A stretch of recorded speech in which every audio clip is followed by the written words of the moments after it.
Alamin natin ang sitwasyon sa iba't ibang bahagi ng Mindanao matapos ang magnitude 7.4 na lindol doon.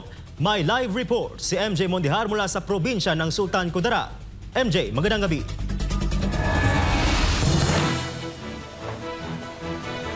Prince, mayong gabi, nasa 8 hanggang 9 na oras ang biyahe mula dito sa Isulan, Sultan Kudarat papunta sa Manay, Davao Oriental na siyang sentro ng lindol kanina o halos 400 kilometers ang distansya sa pagitan ng dalawang lugar. Pero malayo man ang epicenter ng lindol, ramdam na ramdam kanina dito sa Region 12 ang pagyanig.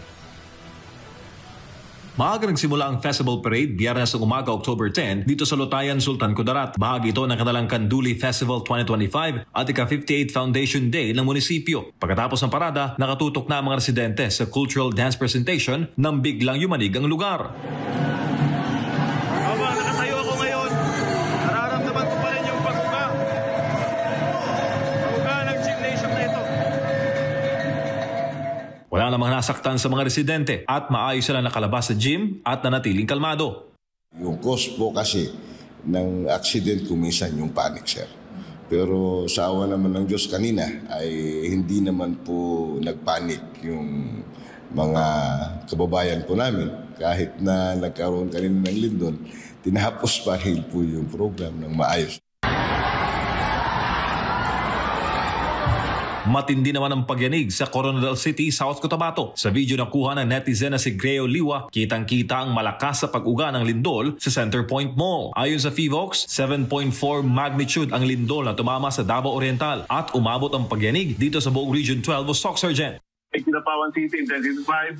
Sa Abel, Blan, and Malongon, in Sarangani, intensity 5.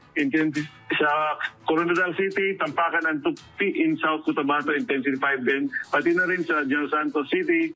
Dahil dito, nagpatupad na ng class at work suspension ang South Cotabato Provincial Government dahil sa banta ng aftershocks. Parehong hakbang naman ang ginawa ng Sarangani Province upang magsagawa ng damage assessment sa mga apektadong lugar. Samantala, ipinag-utos naman ni Sultan Kudarat Governor Datu Pax Ali Mangudadatu sa mga tauhan ng provincial government na magsagawa ng ocular inspection sa lahat ng government at school buildings sa lalawigan. Nagpatupad rin siya ng class at work suspension. Ayon sa FIVOX, posibleng tumagal ng ilang linggo ang mga aftershock. Nilinaw din nila na hindi magkaugnay ang sunod-sunod na mga pagyanig sa iba't ibang bahagi ng bansa. Magkakaibang fault lines umano ang nagdulot ng magnitude 7.4 sa Davao Oriental, magnitude 4.4 sa La Union at magnitude 6.9 sa Cebu, Kamakailan. Normal raw ang mga ganitong pagyanig sa Pilipinas dahil kabilang tayo sa Pacific Ring of Fire. Prince, dito sa Region 12, bago magabi ay back to full operations na ang mga ospital sa South Cotabato at maayos na rin dito ang lagay so far. At wala na italang casualty. May mga nahimatay lang kanina sa South Cotabato at isinugod naman sa mga ospital doon. Sa ngayon na naghahanda na ang mga local government units dito para magpadala ng tulong sa mga naapektuhan ng lindol sa Davao Oriental. Gikan diri sa Region 12 para sa Diyos sa Pilipinas kong mahal. Balik sa inyo sa studio. Maraming salamat, MJ Mondihar.